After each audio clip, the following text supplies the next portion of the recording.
Continuando, então o Marx vai encontrar em Hegel, igual eu estava falando, ele vai aprender que compreender o real é um processo.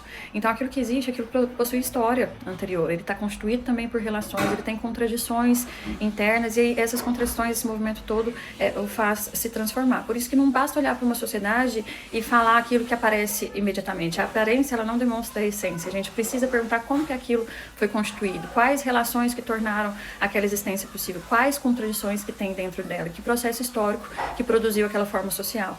O capitalismo, por exemplo, ele não é simplesmente um conjunto de indivíduos que estão realizando trocas. Isso é simplista. Tem uma relação entre o capital e o trabalho. O trabalhador, ele precisa vender sua força de trabalho. E o capital precisa dessa força de trabalho para produzir valor, né? Ao mesmo tempo, existe uma oposição de interesses dentro dessa própria relação. Então, a contradição, ela pertence ao próprio objeto. O pesquisador não inventa ela. O objeto comanda a investigação. E aqui a gente chega numa característica do método que eu considero mais do que fundamental. Nós não começamos escolhendo uma teoria e depois a gente tenta fazer a realidade caber dentro dela, gente. A gente começa investigando o objeto. Então, quais são as suas determinações? Qual que é a sua história? Qual relação que o constitui? Quais são as suas contradições? Quais outras dimensões da realidade ele se relaciona? Isso vai exigir da gente decompor o objeto para estudar. Mas tem um segundo movimento que é indispensável, que a gente tem que reconstruir ele depois. Porque essas partes, elas não vão existir sozinhas. Então, assim, você só decompõe para olhá-lo e depois recompõe, né? O trabalho, ele se relaciona com a propriedade se relaciona com a classe se relaciona com o Estado, e a produção, ela vai se relacionar com a reprodução social, a família se relaciona com a organização econômica. Direito se relaciona com relação social também, né, historicamente determinada. Então, as partes, elas precisam retornar à totalidade. Isso é materialismo histórico dialético. Então, a gente junta tudo. O materialismo porque começa pela existência concreta e pelas condições materiais da produção e reprodução, e histórico porque essas formas sociais não são eternas. Elas foram produzidas historicamente, portanto, elas estão e vão ser transformadas. E o dialético porque essa realidade existe em movimento, é constituída por relações, por determinações e por contradições. Nenhum fenômeno social pode ser adequadamente compreendido quando ele é arrancado do conjunto das relações que tornam ele possível. Então, quando alguém me pergunta o que significa estudar alguma coisa a partir do método, eu não penso primeiro numa coleção de conceitos marxistas, sabe? Eu penso em perguntas. Então, a gente se pergunta que condição material que está tornando o fenômeno possível, como que ele surgiu historicamente, que relação social que está produzindo aquilo, que relações que ele ajuda a reproduzir, quais contradições que tem dentro dele, como que aquilo aparece imediatamente, se relaciona com processos que não estão imediatamente visíveis. Qual que é o lugar desse fenômeno dentro da totalidade social? Então, percebe onde a gente começa? A gente começa em um corpo que precisa permanecer vivo, e para permanecer vivo precisa satisfazer as necessidades materiais. Né? Não estava chamando. E para satisfazer essas necessidades, os seres humanos transformaram a natureza. Oi, mãe. Na casa do papai. Papai está trabalhando. E ao transformar a natureza, eles começaram a se relacionar uns com os outros.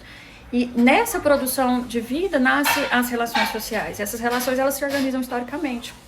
E isso foi produzindo formas de propriedade, divisão do trabalho, classes, instituições, leis, valores, famílias, moral, concepção de mundo. E essas próprias formas, elas entram em contradição. Elas vão se transformar e vão produzir novas condições históricas. É por isso que em Marx, quando você vai compreender o mundo, vai exigir que você comece pela vida concreta. Porque antes de produzir ideias sobre o mundo, os seres humanos, eles precisam produzir a própria existência dentro dele.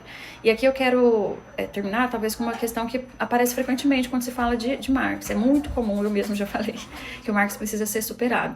Que ele era um homem europeu do século XIX. Eu até aprendi aqui nos comentários que ele era mouro, eu não sabia, eu quero ler a biografia dele ainda.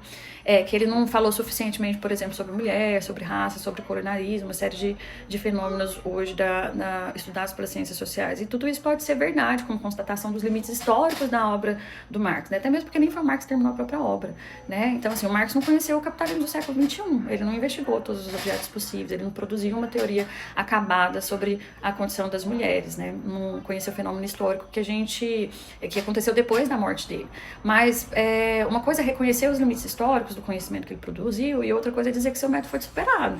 E em muitos casos, a gente sequer explorou suficientemente aquilo que o método permite investigar.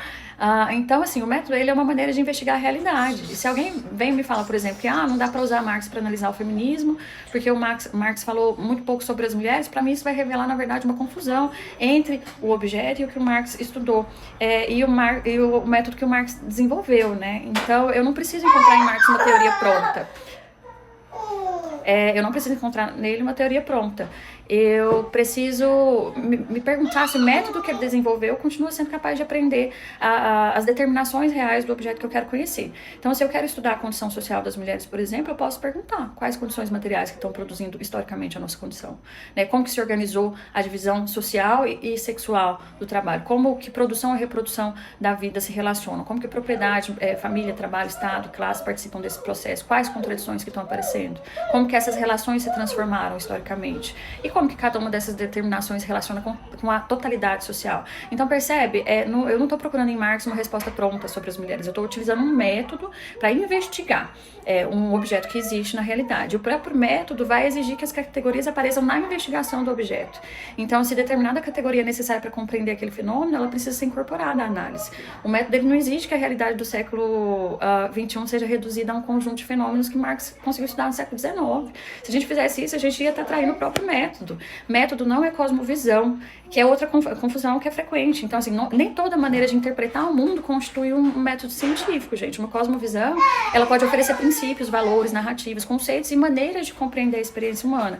Mas isso não significa que ela estabeleça um processo que seja sistemático para produzir conhecimento sobre um objeto, né? Então, o método ele exige algumas respostas para perguntas, né? Como se você conhece o objeto, onde você vai começar a investigação, qual que é a relação entre aparência e essência, como que eu verifico a minha interpretação diante dessa realidade, como que eu passo do fenômeno imediatamente observado às determinações que constituem ele. Então, como que eu reconstruo teoricamente o objeto sem substituir a realidade pelas minhas próprias categorias, que é bem perigoso. Então, nas ciências sociais vão ter essas grandes tradições que responderam essas questões de maneiras diferentes. O Durkheim, ele trata os fatos sociais com coisas, ele procura explicar fatos sociais por outros fatos sociais. O Weber desenvolve uma sociologia que ele chama de compreensiva, né, que seria interessado no sentido da ação social. Ele trabalha ali com os tipos ideais. A fenomenologia, ela parte da experiência e dos métodos pelos quais os fenômenos aparecem à consciência. Tem tradição estruturalista, pragmatista, tem outras matrizes, né? E o Marx, ele não desenvolve uma maneira particular de conhecer a realidade social. Ele parte do concreto existente, ele investiga suas determinações históricas, sua relação, suas contradições e procura reconstruir, teoricamente, sabe? Como uma totalidade. Então, tem que tomar bastante cuidado com essa frase de Marx foi superado. Foi superado por quem? O capitalismo tá aí, né? A gente precisa... Essa precisa ser a pergunta seguinte, na verdade. Uma determinada explicação de Marx, ela pode ser historicamente suficiente. Uma previsão, ela pode estar errada. Uma categoria pode, às vezes, precisar de mais desenvolvimento diante de um objeto que se tornou mais complexo. Tudo isso é perfeitamente compatível com a produção científica, mas demonstrar os limites de uma conclusão produzida por Marx não é demonstrar a inadequação do método marxiano. Então, para a gente falar que esse método foi superado, talvez seria preciso mostrar que ele já não consegue aprender adequadamente o movimento do seu objeto, explicar onde está a insuficiência metodológica e demonstrar que outra forma de investigação consegue conhecer aquilo que ele já não consegue, né? E a idade do Marx, assim, gente, não é um argumento, onde ele nasceu também não, e o fato dele não ter estudado um determinado objeto, por exemplo, como as mulheres, também não é, sabe? E tem uma ironia nisso, porque quando a gente transforma o Marx num conjunto fechado de resposta escrita, talvez no século XIX, né, e a gente se pergunta se essas respostas dão conta de todos os fenômenos do presente, a gente faz aquilo que o método não deixa fazer, transforma um pensamento histórico em dogma.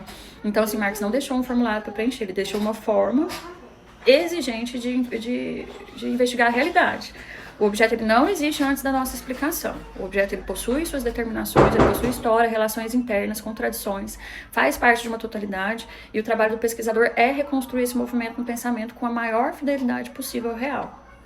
Então, eu acho que a gente não aprendeu nem a utilizar de forma radical o método que ele propôs.